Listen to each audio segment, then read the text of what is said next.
Hi friends, welcome to Telugu bus. 2024 ఐపీఎల్లో third match Kolkata night riders మరియు sun Risers Hyderabad మధ్య జరగబోతోంది. సో ఈ వీడియోలో ఆ రెండు టీమ్స్కి సంబంధించిన పూర్తి అనాలిసిస్తో పాటుగా పిచ్ రిపోర్ట్ అండ్ అలాగే మ్యాచ్ ఎవరు గెలిచే అవకాశం ఉంది క్లియర్గా తెలుసుకుందాం. ఈ అనాలిసిస్ అనేది చాలా యూజ్ అవుతుంది మీకు. వీడియో మొత్తం చూడండి, అస్సలు మిస్ అవ్వకండి. ఇది నార్మల్గా ఏదో హెడ్ టు హెడ్ చెప్పేసి చేస్తున్న అనాలిసిస్ కాదు, ప్లేయర్స్ గురించి డిస్కస్ చేస్తున్నాం ఇక్కడ. సో ఫస్ట్ అయితే నేను ఈ రెండు టీమ్స్ యొక్క ప్లేయింగ్ 11 గురించి డిస్కస్ చేస్తాను. ఆ తర్వాత మెయిన్ కంటెంట్లోకి వెళ్దాము. అయితే మెయిన్ ప్రిడిక్షన్ అనాలిసిస్ ప్రకారం చెప్తున్న ఈ ప్రిడిక్షన్ మాత్రమే ఫైనల్ కాదు. మెయిన్ ప్రిడిక్షన్ మీకు తెలుగు బస్ టెలిగ్రామ్ ఛానల్లో దొరుకుతుంది టాస్ పడిన వెంటనే. సో వెంటనే వెళ్ళి జాయిన్ అవ్వండి, డిస్క్రిప్షన్ బాక్స్లో లింక్ ఉంది. సో ఫస్ట్ మనం కోల్కతా నైట్ రైడర్స్ ప్లేయింగ్ 11 ఒకసారి చూసాము అంటే రహమానుల్లా గుర్బాస్ లేదా Phil Salt, Venkatesh Iyer, Shreyas Iyer, Nitish Rana, Rinku Singh, Andre Russell, Sunil Narine, Mitchell Starc, Suyash Sharma, Varun Chakravarthy, Harshit Rana. Impact ప్లేయర్గా మనీష్ పాండే లేదా రమన్దీప్ సింగ్. సో ఈ విధంగా కేకేఆర్ ప్లేయింగ్ 11 ఉండే అవకాశం ఎక్కువగా కనిపిస్తోంది. ఇక నెక్స్ట్ మనం సన్ రైజర్స్ హైదరాబాద్ ప్లేయింగ్ 11 ఒకసారి చూసాము అంటే Travis Head, Abhishek Sharma, Rahul Tripathi, Aiden Markram, Heinrich Klaasen, Abdul Samad, Washington Sundar, Pat Cummins, Shahbaz Ahmed, Bhuvneshwar Kumar, Umran Malik. Impact ప్లేయర్స్గా మయాంక్ మార్కాండే లేదా మయాంక్ అగర్వాల్. సో ఈ విధంగా సన్ రైజర్స్ హైదరాబాద్ ప్లేయింగ్ 11 ఉండే అవకాశం ఉంది. సో ఈ రెండు టీమ్స్ చూశాక ఒక్కొక్క టీం నుంచి నేను కొంతమంది ఇంపార్టెంట్ ప్లేయర్స్ని సెలెక్ట్ చేసుకున్నాను. అంటే ప్రతి ఒక్క ప్లేయర్ గురించి మనం ఇక్కడ రీసెంట్ పర్ఫార్మెన్స్ ట్రై చేసాము అంటే ఖచ్చితంగా వీడియో 30 మినిట్స్ 40 మినిట్స్ వెళ్ళిన ఆశ్చర్యపోవడం లేదనమాట. అందుకే అలా కాకుండా ఒక్కొక్క టీం నుంచి ఒక 5 ప్లేయర్స్.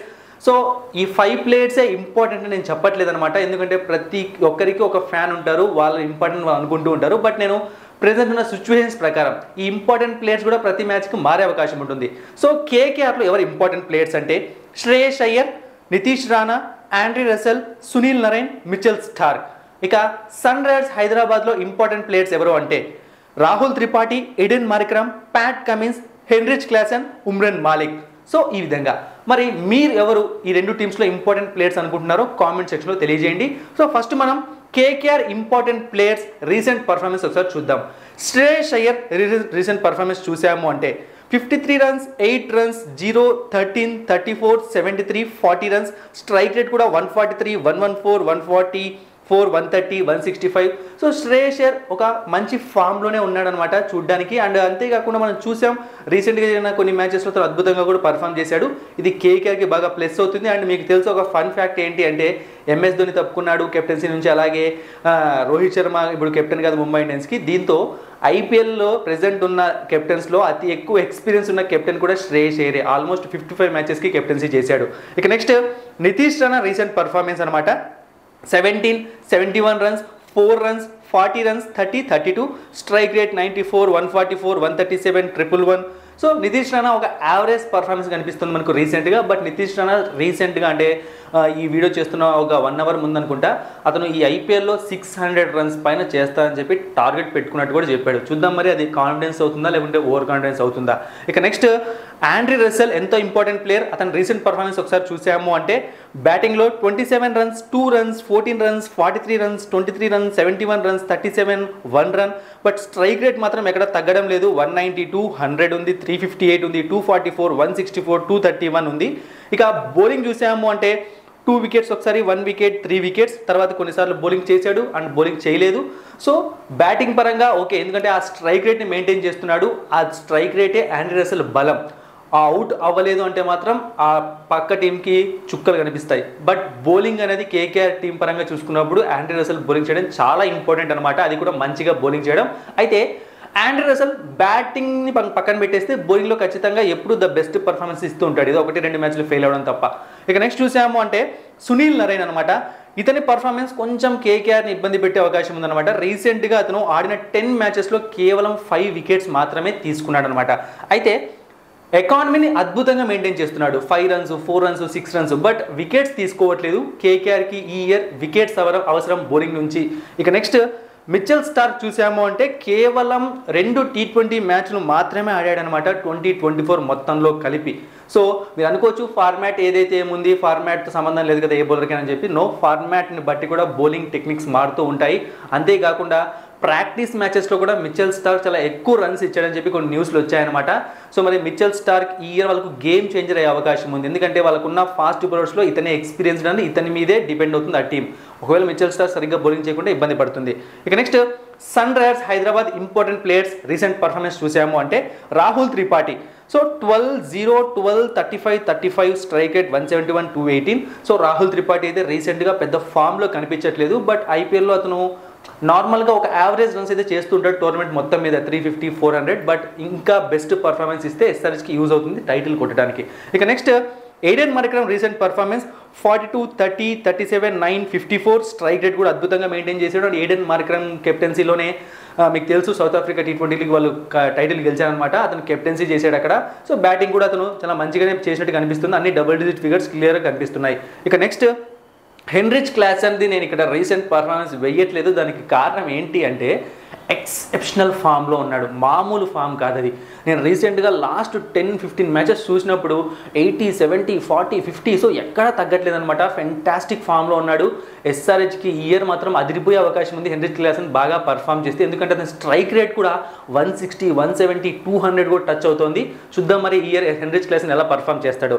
ఇక next Pat Cummins T20 world cup తర్వాత కేవలం 2 T20 మ్యాచ్లు మాత్రమే ఆడాడు. బట్ ప్యాట్ కమిన్స్ గురించి మనకు తెలుసు, అతను మంచిగా బౌలింగ్ చేస్తూ ఉంటాడు. అయితే అతను ఏ టైంలో బౌలింగ్ తీసుకుంటాడు, డెత్ ఓవర్స్లో తీసుకుంటాడా లేకుంటే పవర్ ప్లేలో తీసుకుంటాడా, ఇది కూడా మిడిల్ ఓవర్స్లో ఎక్కువగా ఫోకస్ చేస్తాడా, ఇది కూడా డిపెండ్ అయి ఉంటుంది ప్యాట్ కమిన్స్ పర్ఫార్మెన్స్ పైన. సో ఇవన్నీ మనకు తెలియాలంటే కొంచెం సీజన్ ముందుకు వెళ్ళాలి. సో ఈ విధంగా ఉంది Sunrisers Hyderabad important players recent performance. ఇక ప్లేయర్ బ్యాటిల్ చూసాము అంటే ఒకసారి మనం KKR batsmens versus SRH bowlers. Shreyas Iyer versus Bhuvneshwar Kumar. 44 runs 3 times out అయ్యాడు, 89 స్ట్రైక్ రేట్ ఉంది. Shreyas Iyer versus Umran Malik 16 runs 2 times out అయ్యాడు, 106 స్ట్రైక్ రేట్ ఉంది. Shreyas Iyer versus Washington Sundar 35 runs 2 times out అయ్యాడు, 145 స్ట్రైక్ రేట్ ఉంది. అయితే ఇక్కడ ఒక చిన్న ఫ్యాక్ట్ ఏంటి అంటే శ్రేయస్ అయ్యర్ ఆల్మోస్ట్ ప్రతి ఒక్క ఎస్ఆర్హెచ్ బౌలర్ దగ్గర అవుట్ అయ్యాడు అనమాట. అంటే ప్రతి ఒక్కరితో ఒక్కసారి అవుట్ అయ్యాడు సింగిల్ టైం. కొన్నిసార్లు స్ట్రైక్ రేట్ మెయింటైన్ చేశాడు, కొన్నిసార్లు స్ట్రైక్ రేట్ కూడా మెయింటైన్ చేయలేదు. సో దీన్ని బట్టి చూసుకున్నాము అంటే ఎస్ఆర్హెచ్ బౌలర్స్ దగ్గర నుంచి శ్రేయస్ అయ్యర్కి మంచి తృప్తి కనిపిస్తోంది. ఇక next Nitish Rana versus Bhuvneshwar Kumar. 40 runs 2 times out అయ్యాడు, 111 strike rate. Nitish Rana versus Umran Malik 44 runs ఒకసారి మాత్రమే అవుట్ అయ్యాడు, 176 స్ట్రైక్ రేట్ మెయింటైన్ చేశాడు. Nitish Rana versus Pat Cummins ఒకసారి అవుట్ అయ్యాడు, ఏం రన్స్ చేయలేదు. Nitish Rana versus Washington Sundar 36 runs 2 times out అయ్యాడు, 138 strike rate. So Shreyas Iyer and Nitish Rana ఇద్దరు కూడా ఎక్కువ సార్లు ఆ వికెట్ సమర్పించుకున్నారనమాట ఎస్ఆర్హెచ్ బౌలర్స్కి. మరి రేపు వీళ్ళు ఎలా పర్ఫామ్ చేస్తారో చూడాలి. ఇక next Andre Russell versus Bhuvneshwar Kumar. 63 runs ఒక్కసారి మాత్రమే అవుట్ అయ్యాడు, 225 స్ట్రైక్ రేట్ మెయింటైన్ చేస్తున్నాడు. Andre Russell versus Mayank Markande 14 runs 2 times out అయ్యాడు, 93 స్ట్రైక్ రేట్. ఇక మిగతా బౌలర్స్ని ఫేస్ చేశాడు కానీ తక్కువ బాల్స్ ఫేస్ చేయడం, పెద్దగా అవుట్ కూడా అవ్వలేదు. ఇక next SRH batsmen versus KKR bowlers record ఎలా ఉందో ఒకసారి తెలుసుకుందాం. సో రాహుల్ త్రిపాఠి వర్సెస్ రమన్దీప్ సింగ్ చూసాము అంటే 12 రన్స్ ఒకసారి అవుట్ అయ్యాడు, 171 strike rate. Rahul Tripathi versus Andrei Russell 38 runs చేస్తే 4 టైమ్స్ అవుట్ అయ్యాడు, 181 స్ట్రైక్ రేట్. సో చాలా సార్లు అవుట్ అయ్యాడు అనమాట ఆండ్రీ రసెల్ బౌలింగ్లో రాహుల్ త్రిపాఠి. రేపు రాహుల్ త్రిపాఠి క్రీజ్లో ఉన్నాడంటే ఖచ్చితంగా ఆండ్రీ రసెల్ బౌలింగ్ తీసుకుంటాడు. ఇక నెక్స్ట్ చూసాము అంటే మిచెల్ స్టార్క్ ఎయిడెన్ మార్క్రమ్ వికెట్ని T20 ఫార్మాట్లో అంటే లీగ్ ఫార్మాట్లో ఎప్పుడు బౌలింగ్ వీళ్ళిద్దరు ఎదురు పడలేదు. బట్ ఇంటర్నేషనల్ ఫార్మాట్లో ఒకసారి వికెట్ తీసుకున్నాడు. ఓవరాల్గా అన్ని ఫార్మాట్స్ చూసుకున్నాము అంటే 4 టైమ్స్ అతను ఎయిడెన్ మార్క్రమ్ వికెట్ తీసుకున్నాడు. సో ఈ బ్యాటిల్ కూడా రేపు బాగుండే అవకాశం ఉంది. ఇక next Aiden Markram versus Varun Chakravarthy. 67 runs ఒకసారి అవుట్ అయ్యాడు, 186 strike rate. Aiden Markram versus Sunil Narine 36 runs ఒకసారి అవుట్ అయ్యాడు, 100 స్ట్రైక్ రేట్. ఇక Aiden Markram versus Ramandeep Singh ఒక్కసారి అవుట్ అయ్యాడు, 1 రన్ మాత్రమే చేశాడు. సో ఈ విధంగా వెళ్ళింది ఎయిడెన్ మార్క్రమ్ది. ఇక next Heinrich Klaasen versus Sunil Narine చూసాము అంటే 20 రన్స్ ఒకసారి అవుట్ అయ్యాడు, 181 స్ట్రైక్ రేట్. ఇక హెన్రిచ్ క్లాసన్ని ఏ కేకేఆర్ బౌలర్ కూడా ఎప్పుడు కూడా అవుట్ చేయలేదు, ఫేస్ చేసాడు కానీ అవుట్ కాలేదు. తక్కువ బాల్స్ కూడా ఫేస్ చేసిన సందర్భాలు ఉన్నాయి. అండ్ మంచి ఫామ్లో ఉన్నాడు. మరి రేపు హెన్రిచ్ క్లాసన్ దగ్గర నుంచి ఎలాంటి పర్ఫార్మెన్స్ వస్తుందో చూడాలి కేకేఆర్ హోమ్ గ్రౌండ్లో కేకేఆర్కి అగేనెస్ట్గా. ఇక నెక్స్ట్ హెడ్ టు హెడ్ చూసాము అంటే రెండు టీమ్స్కి సంబంధించి టోటల్గా 25 మ్యాచెస్ ఆడితే కేకేఆర్ 16 గెలిచింది, ఎస్ఆర్హెచ్ 9 గెలిచింది. బ్యాటింగ్ ఫస్ట్ చేసినప్పుడు కేకేఆర్ 8 గెలిచింది, ఎస్ఆర్హెచ్ 5 గెలిచింది. బ్యాటింగ్ సెకండ్ చేసినప్పుడు కేకేఆర్ 4 గెలిస్తే ఎస్ఆర్హెచ్ 4 గెలిచింది. సో క్లియర్ డామినేషన్ అనేది కనిపిస్తుంది కేకేఆర్ది ఎస్ఆర్హెచ్ పైన. ఇక లాస్ట్ 10 మ్యాచెస్లో కేకేఆర్ 7 టైమ్స్ గెలిస్తే ఎస్ఆర్హెచ్ 4 టైమ్స్ గెలిచింది. సో ఇప్పుడు మనకు main important pitch report, predictions దీనిపైన బేస్ అయి ఉంటాయి. సో ఈడెన్ గార్డెన్స్ పిచ్ గురించి మనందరికీ తెలుసు, అది స్లోగా ఉంటుంది, స్పిన్నర్స్కి ఎక్కువగా అసిస్ట్ చేస్తూ ఉంటుంది, స్లో వేరియేషన్స్ ఉన్న వాళ్ళకి అద్భుతంగా ఉంటుంది ఈ పిచ్ అన్నది. సో లాస్ట్ 10 మ్యాచెస్లో ఇక్కడ పేసర్స్ 63 వికెట్స్ తీసుకుంటే స్పిన్నర్స్ 60 వికెట్స్ తీసుకున్నారు.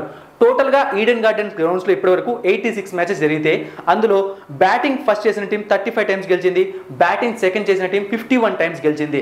సో ఫస్ట్ టైం బ్యాటింగ్తో పోలిస్తే సెకండ్ టైం స్కోర్ని చేసేటప్పుడు ఎక్కువగా గెలవడానికి ఎక్కువ అవకాశం కనిపిస్తుంది ఈ గ్రౌండ్లో. ఇక next average first inning score తీసుకున్నాము అంటే 164 కనిపిస్తుంది, యావరేజ్ సెకండ్ ఇన్నింగ్ స్కోర్ తీసుకున్నాము అంటే 150 కనిపిస్తుంది.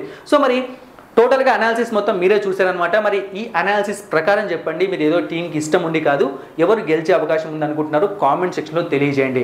సో నేను ఎవరు గెలుస్తారో నన్ను అడిగితే మాత్రం, సో ఇక్కడ చూసుకున్నాము అంటే ఎస్ఆర్హెచ్ బ్యాట్స్మెన్స్ కొంచెం స్ట్రాంగ్గా కనిపిస్తున్నారు కేకేఆర్ బౌలర్స్ కన్నా. సో నాకెందుకో ఈ మ్యాచ్లో ఎస్ఆర్హెచ్ గెలిచే అవకాశం ఉంది అనిపిస్తుంది. బట్ ఇది ఫైనల్ కాదు, ముందే చెప్తున్నాను. ఎందుకు అంటే సో పిచ్ స్లోగా ఉంటుంది కాబట్టి టాస్ అనేది ఇంపార్టెంట్ రోల్ ప్లే చేస్తుంది. కాబట్టి టాస్ పడ్డాక నేను ప్రిడిక్షన్ని మరొకసారి టెలిగ్రామ్ ఛానల్లో అప్డేట్ చేస్తాను, డిస్క్రిప్షన్ బాక్స్లో ఉంది, తప్పకుండా వెళ్ళి జాయిన్ అవ్వండి. Thank you for watching and supporting మీ. మరిన్ని ఇంట్రెస్టింగ్ వీడియోస్ కోసం సబ్స్క్రైబ్ చేయడం మర్చిపోకండి.